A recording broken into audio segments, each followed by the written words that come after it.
Reva University presents Reva Podcast.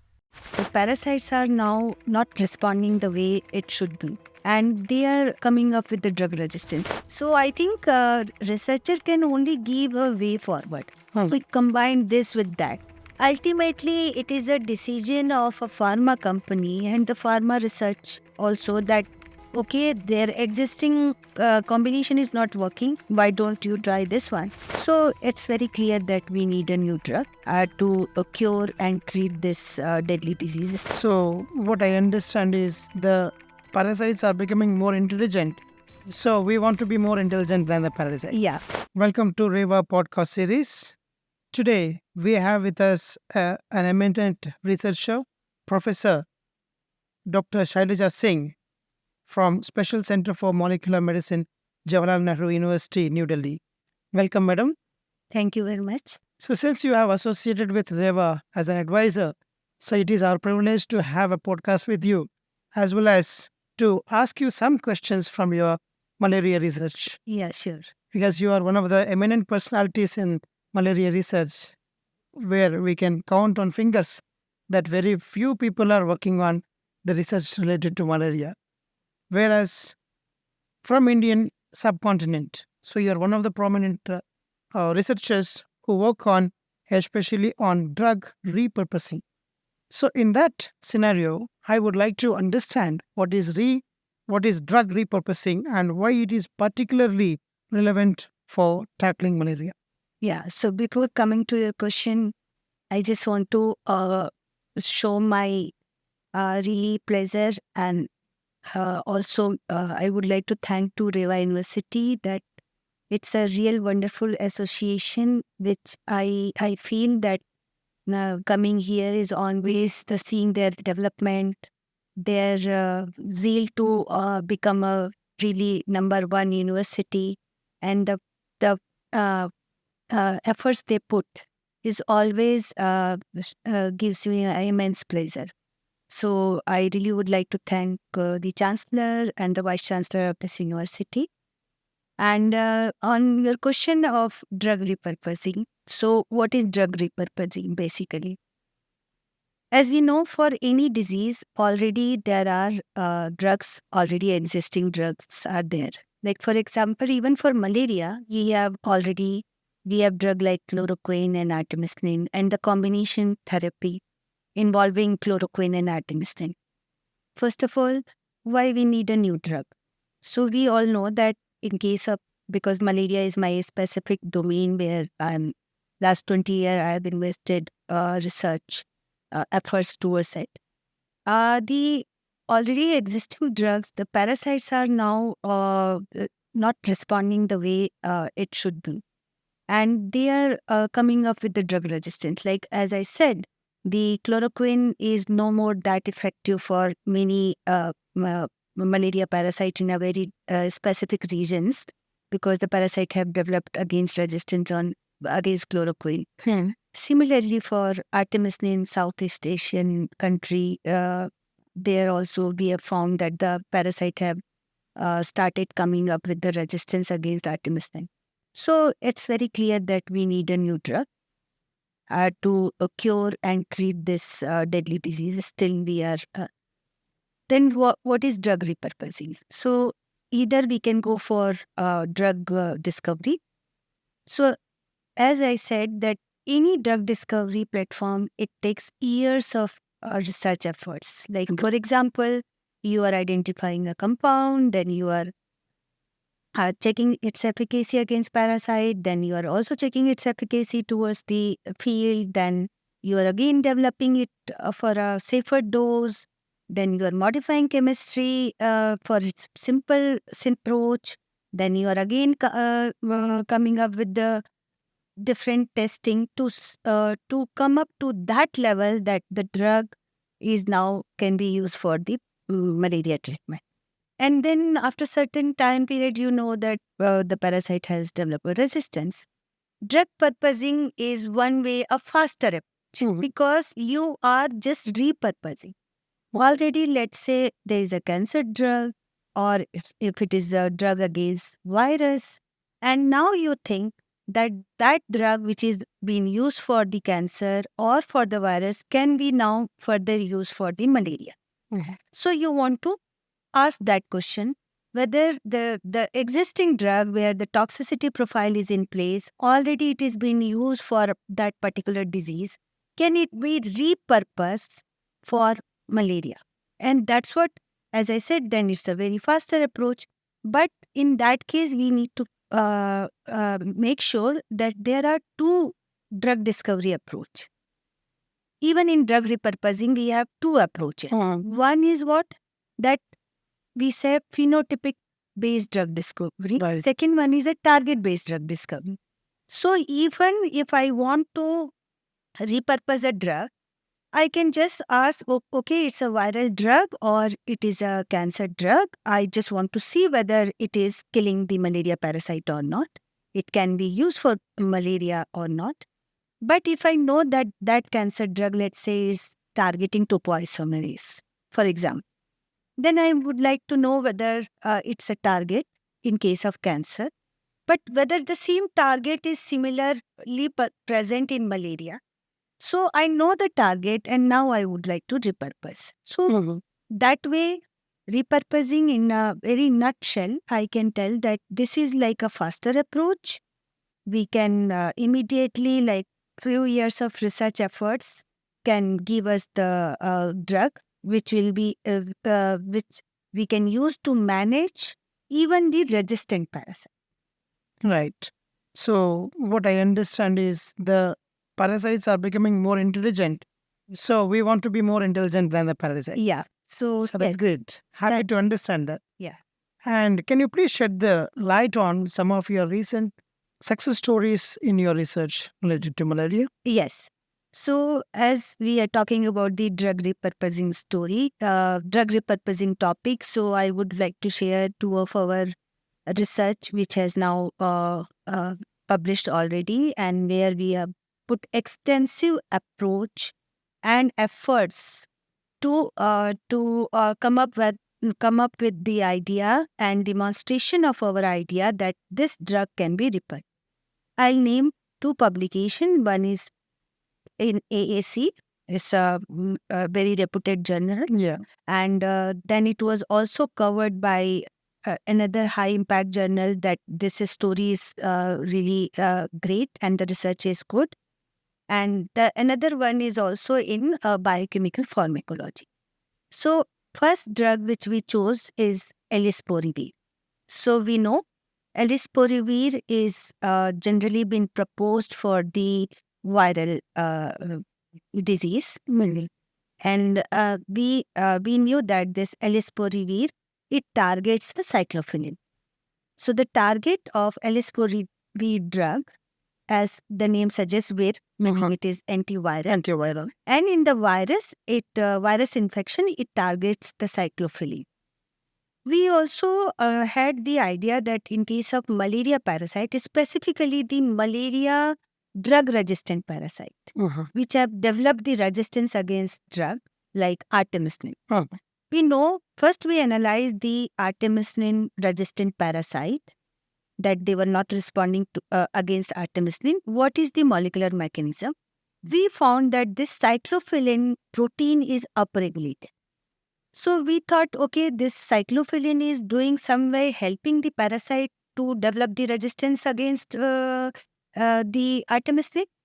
So to manage it, it's well obvious thing to think about, that maybe targeting the cyclophilin of malaria parasite will give us some way Right. to manage the artemisinin resistant parasite. So, and then we wanted to repurpose this Elisporivir with a logic that it also targets the cyclophilin. Now we have connected 3 points, right? Elisporivir targets cyclophilin. Cyclophilin is upregulated in resistant malaria parasite. And then by targeting the cyclophilin in artemisinin resistant malaria parasite, can we manage the resistant parasite by killing or targeting its resistance mechanism?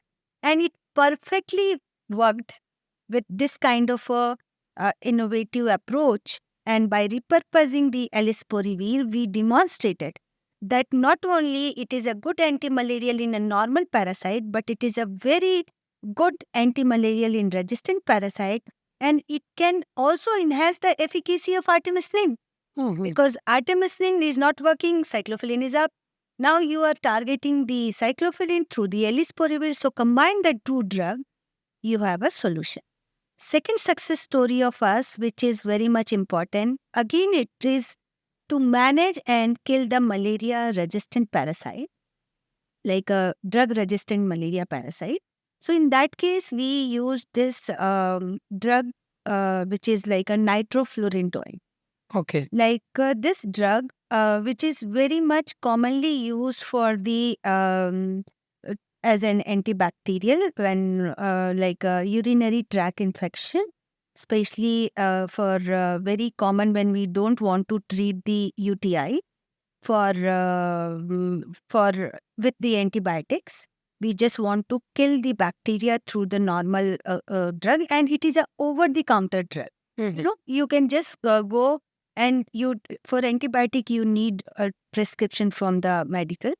But this nitroflurintoin, which is UTI drug, you can just get it from the OTC. over the counter. Yeah. That drug, again, very logically we repurpose for malaria. Again, it's a very good success story for our lab, where we just get this drug being used for UTI, ask the question whether it helps to treat malaria. Because again, the nitroflurintoin compound in that UTI drug, it kills the bacteria by making more reactive oxygen species, right? Yeah. In case of malaria also, we can kill the parasite through the reactive oxygen species. So repurposing was very clean and clear. A very simple drug from UTI we are repurposing for malaria. Now how to demonstrate? So we demonstrated that, okay, it is good antimalarial by using the animal study, by using the in vitro study, but also we gave some explanation that it is good for the drug-resistant malaria. And now you will ask me the question, why it is also good for the drug-resistant malaria? Right. So in case of artemisinin, the artemisinin mechanism is it makes reactive oxygen species in parasite, and that's what it kills. One of the proposed mechanism that artemisinin kills parasite or malaria parasite is it becomes ROS. It makes ROS. Now the nitroflurintoin is also making ROS, but two of the reactive oxygen species are different. The nitroflurintoin basically make more RNS. So Reactive nitrogen space. reactive nitrogen species. So in case of artemisinin, we are making more ROS. Parasite is developing its defense mechanism against reactive oxygen species. We are introducing another drug which is making RNS. Now the parasite is confused. That defense mechanism which is for this is very specific towards ROS, and the defense mechanism towards RNS is different. By attacking in all the way, we could demonstrate, and again it's a publication, good publication being reported by media also, that by repurposing a drug, which is a UTI drug, we can give a solution to treat drug-resistant malaria. Excellent. And I would like to understand the role of advancements in technologies and research played in identifying existing drugs that could be repurposed for malaria. Yeah, so I think we all know that the Nobel Prize has gone to now the mostly the last Nobel Prize, which is AlphaFold. Yes. And artificial intelligence being used in structured biology. And also it is now a similar type of approach, that the power of artificial intelligence is a new technology and a new approach coming for even drug repurposing. Because that will give you the list of targets and the list of compounds already there, where you can see that, yes, these are the compounds in the list can be analyzed for, let's say, another pathogen like malaria. So the real advancement which I feel is there and should be used is the machine learning and the artificial intelligence approach for drug repurposing. Don't go for a guesswork. Do a proper homework by the powerful technique like this, where there is a list of drug, there is a list of target, and then do the matching, and then go on and prove it through proper experimental validation. So this is the advancement which I am really looking towards, and we are also using some of this kind of approach in our research for drug repurposing. I certainly understand and agree that you will be doing wonders in the nearing future. So let us talk about some of the challenges what you faced in your research. Over the period of time, almost more than 2 decades, you are in this malaria research. Some of the challenges you might have faced definitely during your journey. Yeah. Could you please shed the light on that? Yeah. So I think any research, it needs a backup or very hand-to-hand collaboration with the field research. When I say field research, because I'm a scientist working in the lab, in a laboratory, but at the same time, whatever my discovery is, so that has to be done with the knowledge from the bed. Like, for example, as I say, that if I am working on a particular protein, and if I don't know whether that protein is very polymorphic in nature, its nature has changed in the field parasite. So it's like a challenge is to really have the knowledge what is happening reality in the patient. Those patients are there in the very tropical region in India, for example, and all across the world in case of Africa and all. What is happening in the reality? So in terms of that, to have those kind of information and knowledge, the researcher in the lab has to collaborate and work together with the field researcher who are working there in the field. So epidemiological research, what I want to say, that if at all I am working for a target or for a repurposing of a compound, we need to go to the field and need to check the efficacy of that repurposed drug in the ex vivo setup. Because immediately we cannot go to the patient. Understood. But we can go to the field. Field researchers should have that facility to take out the blood from the patient, then and there, ex vivo, which we call the taking the parasite out from the human being, from the patient, treating them outside the body and checking whether the compound which we have discovered, repurposed, whether that is efficacious or not. So the challenge which is there, which we should really deal with as soon as possible, is that the very much coherence between the researcher in the lab and the researcher in the field. They need to talk, they need to work together to really realize that this problem can be only solved when we will work together. Wonderful. That's a major key point for even our viewers and also the researchers who are working in this area. Collaboration is the key area for any success. Yeah. And I also understand during your journey, you might have understood or faced some of the regulatory hurdles. Yeah. So which have, involved in repurposing existing drugs for new uses, not only in malaria, Yeah. but being in several, major committees, you might have seen this. Yes. Can you please shed the light on that? Yeah. So as I said, repurposing is not that simple as it seems. Like just taking out a cancer drug, trying it for malaria, taking out the viral drug, trying it for malaria is not just the simple as it looks. Because maybe for cancer, the dose is something different. For malaria, we need a different dose. Those kind of dose studies, toxicity studies has to be repeated. Along with that, we also need to have the combination effect because for malaria, we don't go for a single drug. We always the efficacy of repurposed drug in a combination.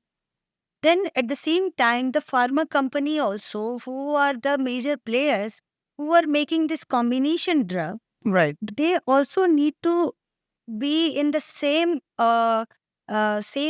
page to be realized to also to come up with a similar idea that this combination is better than what is existing combination what they are doing. So they also need to put their hands together. So I think researcher can only give a way forward. Hmm. We combine this with that. Ultimately, it is a decision of a pharma company and the pharma research also that, okay, their existing combination is not working. Why don't you try this one? True. Yeah. And any limitations you have found in terms of funding from funding agencies or even international partnerships or even your own institution? Yeah. So I think now ICMR having uh, they have the goal for malaria elimination, and I think in all corners they are helping all the researcher. And in that case, I don't think there's a limitation or any hurdle in acquiring the funding.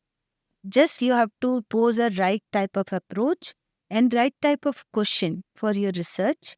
So I think Indian government, especially ICMR and other funding agency, even Bill Gates, they help malaria research. So I don't think the funding is that much issue for malaria research, because the one thing which we have a goal that just eliminate this malaria by 2030. So we every corner there is a support. It is just that similar mindset researcher has to come together.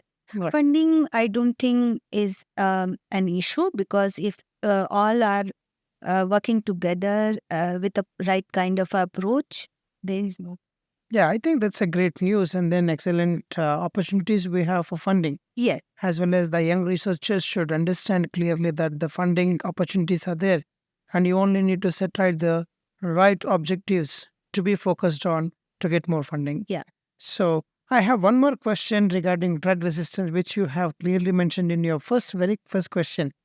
What is the impact of the effectiveness of repurposed or malarial drugs Yeah. and the normal drugs, what you have observed so far? Yeah. So, the drug resistance in case of bacteria, we know that is a big problem. All antibiotic resistance, AMR, and all, like it's a big area. Similarly, in case of malaria, the drug resistance is like a big challenge and Correct. problem. And then you have to understand that why the parasite is becoming resistant. And whatever drug you are coming up with, either repurposed or new drug, parasite is going to be resistant against them eventually with time, right? True. Now you have to be clever enough that looking for a irresistible antimalaria, which are repurposed. When I say it's a very strong word, Irresistible. Yes. so the repurposed drug or the new compound which you are proposing for malaria should be irresistible. How are you going to make irresistible? The nature of the compound or the drug should be that the paras it is maybe targeting some way, polypharmacological way, multiple targets. So if the parasite is managing one target, the same compound is targeting the another one. Okay. So that is one. But at the same time, which is again coming up in a very, very like a full swing, is that if you are targeting some of the host parasite, host proteins, meaning a parasite is inside the red blood cell or inside the liver cell. So once you are targeting some of the, let's say, host protein, in that case, parasite doesn't have any control over it. So basically, you are taking all the control in your hand. You are not living on the parasite. So in that case, you are making the host targeted therapy, which is repurposed. All the make it all the way it making more sense. Let's say if I know a enzyme in cancer is being targeted by a cancer drug, the same enzyme from the red blood cell is helping parasite to grow. Yes. I will target that enzyme on the red blood cell, so it will kill the parasite because it's dependent on that enzyme which is Exactly. from the host. Mhm. And now you are taking the control in your hand. Parasite, by even all means, cannot make resistance against that because that is not encoded by the parasite. It is encoded by the host. So the host targeted therapy is the way forward. But then there are challenges also. Like as I said, if you are targeting a host, maybe toxicity challenges. Uh-huh. Like in cancer, we do see there are side effects and other things. So we need to identify a host protein which is very specific for parasite growth, but targeting it should not affect the any other host system. Yeah. Identifying that interaction, Yeah. and crucial ones. If you are targeting through the repurposed drug, I think every control is in your hand. Mhm. So the challenges are there, but I think solutions are also there.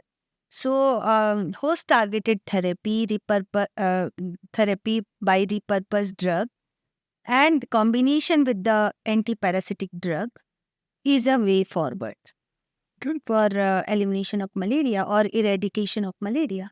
I totally agree with you. And then, being as a biased natural product researcher, Yeah. have you ever tried with polyherbal formulation to treat malarial parasite? Yeah, I think it's my favorite topic, and it's good Thank to you. know that you also believe in that research and you are doing that kind of a research. Yes. I think solutions are also there in that natural compounds and those. So, like we have also published a couple, like more than 10 articles and research articles towards this. Even I collaborated with Nigerian scientists. So one of the Nigeria also, the malaria is a big problem, Yeah. and like it's a real big problem there in that country. So that her name is Efi, and then another scientist came to my lab is Ovum. Two of them, they came with the traditional way of treatment of malaria. They are using some traditional compounds, Mhm. traditional herbal formulation. Herbal form- Those herbal formulation they came with in India in my lab. And then we asked the scientific rationale that if it's been used for malaria there in Nigeria, what are the components there? Uh-huh. And can we then extract those components? What is the way of extraction? Can we again make that good formulation? Because traditional way of making it, or then it's a very crude way. So where we know the dose, and those kind of research we have done and we have published. So I think solution is there. And not only from other country, even in our country, there are some traditional way of treatment of malaria. Uh-huh. For example, we have also shown lycopene as anti-malarial.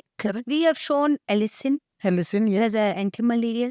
We have also shown that clove, from clove we have isolated a compound Uh-huh. which is anti-malarial. Uh-huh. Then just now research in collaboration with IIT Madras is also coming up, where we have not only isolated this natural compound from plant, but we have isolated, I think they have isolated from some other sources, and one from plant like Viola odorata. Uh-huh. There also we isolated a compound which is really tremendously good anti-malarial. Excellent. So I think this itself should, Ayush is pushing this kind of a research, and we are getting funding. Not we, meaning any researcher can get the funding out of it. And that itself can be combined with the other drug or in general can be given. So yeah, it's Very happy to understand that, you are also working in line with natural product Yes. research, and then you have tried some polyherbal formulation. yeah, So that's wonderful and way forward for us also to collaborate with you. yeah. Um, And one more thing can be done, not only the just extracting the herbal compounds from any plant source, but you can also nanotize it to make more effect. Like a nano formulation, for Right. example, that also can be done to make it more effective. Sure. Yeah. So we can certainly work on nano formulations, Yeah. because which we are working since about 1.5 decades on nano technology and Yeah. nanoparticle research. Yeah. So certainly that is definitely a way forward for us to Yeah. collaborate with your lab, Yeah. and then probably the researchers from Reva University and the students, postgraduate and PhD scholars, can come to your lab for a visit. And I also very much interested to understand the strategies would you recommend to accelerate the drug repurposing process Yeah. of malaria. So I think the for acceleration, you really need to have a artificial intelligence platform. Okay. As I said, that should be used to repurpose to have a formulation. As just now we discussed, that it's just not one drug which we want to repurpose. Maybe combination of two drugs which we want to repurpose. True. So how are these two drugs are going to interact Uh-huh. in terms of pathway, targeting the pathway? So those things is like very easy once we want to accelerate our research when we have a knowledge of artificial intelligence. So it will not give you a target and the drug, but it will also give you a combination. Go ahead with this kind of a combination, Yeah. and that will accelerate your research like no end. Yeah. Meaning you can really go ahead and demonstrate, translate. So basically, I think the faster way of seeing your research being translated in the form of formulation and the Mhm. drug. Then the sky is the limit. Okay. And what can individual stakeholders, such as researchers or healthcare providers, do to contribute to this effort? Yes. So, as I said, at the level of discovery, repurposing, all researchers are coming together. But at the level of really stakeholders are everybody, as just now you pointed out, that it's just not to discover and develop, but you have to test that, the efficacy going to the field, knowing that healthcare researchers, they are well equipped to know which kind of a malaria infection is there. Is it Vivax, falciparum, co-infection? And in that case, so they are also need to be trained. And then at the same time, we also need to have the better compliance between the patient and the endemic area, patient and the health workers. We need to also train them to make them understand that this research is for them. So those kind of a coherence and to have a policy, awareness, research funding, togetherness, and collaboration will really help us to eliminate this disease. Perfect.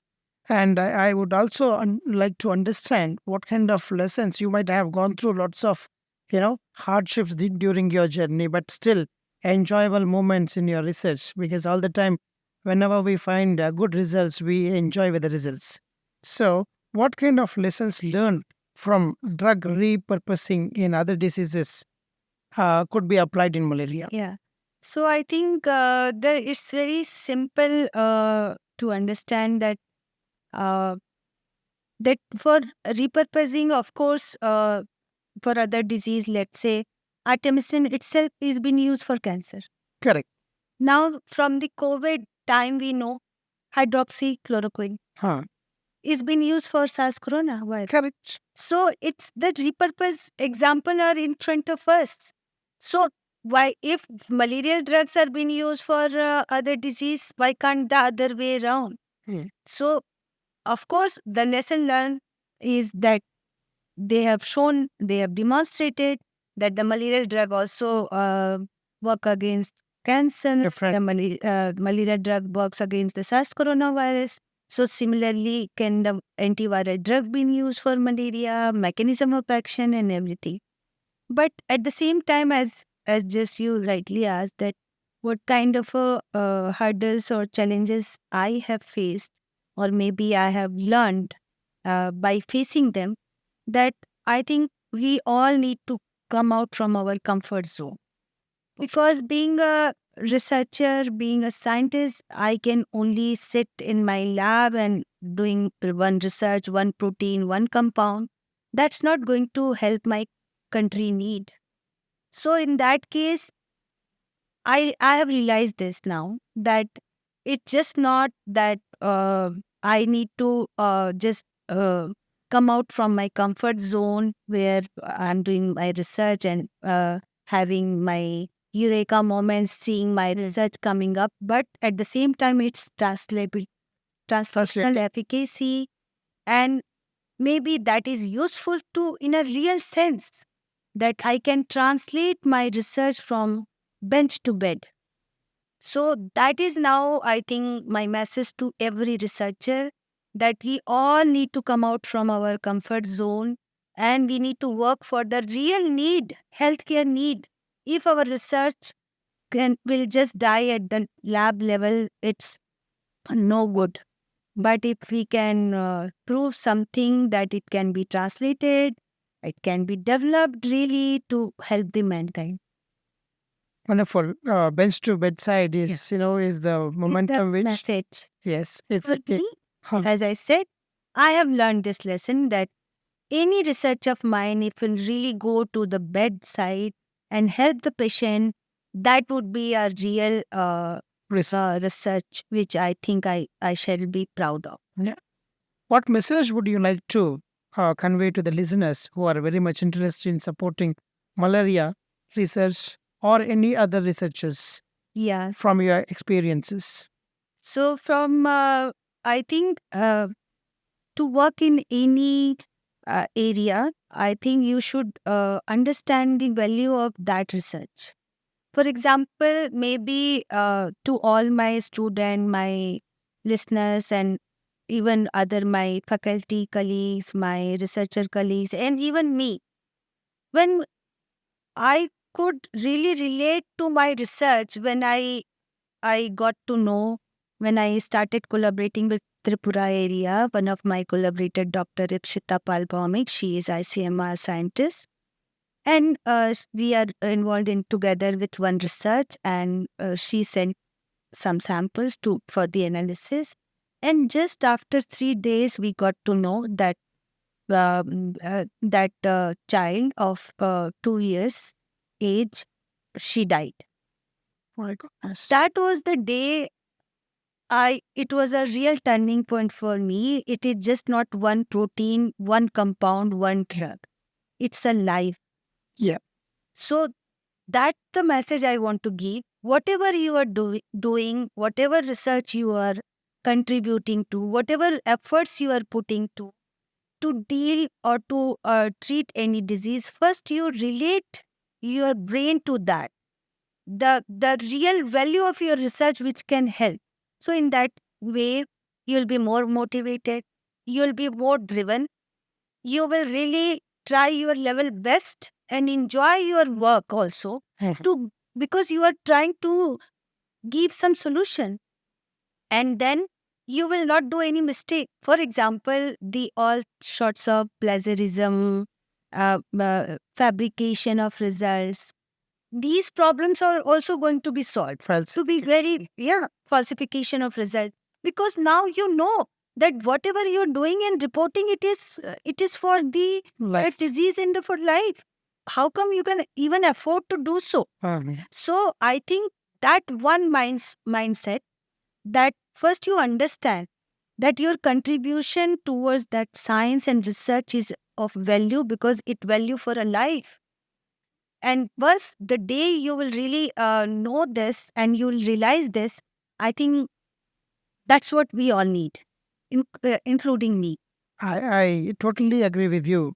And it's a great and strong message to all the researchers where we have to do the research ethically and also to not to go for plagiarized work and to falsify the data, which again, especially who are working in human related diseases, we all should be more conscious and we should produce the data where it should be reproducible and it also should be applicable to the translational research as well as to the life. Yes. So with that great message, I thank Professor Shailaja Singh on behalf of Reva University Management and on behalf of Honorable Chancellor Sir, and to all the viewers and researchers, we will certainly take your advices and consider them into our research. Thank you so much. Thank you very much. And it was a pleasant. Thank you.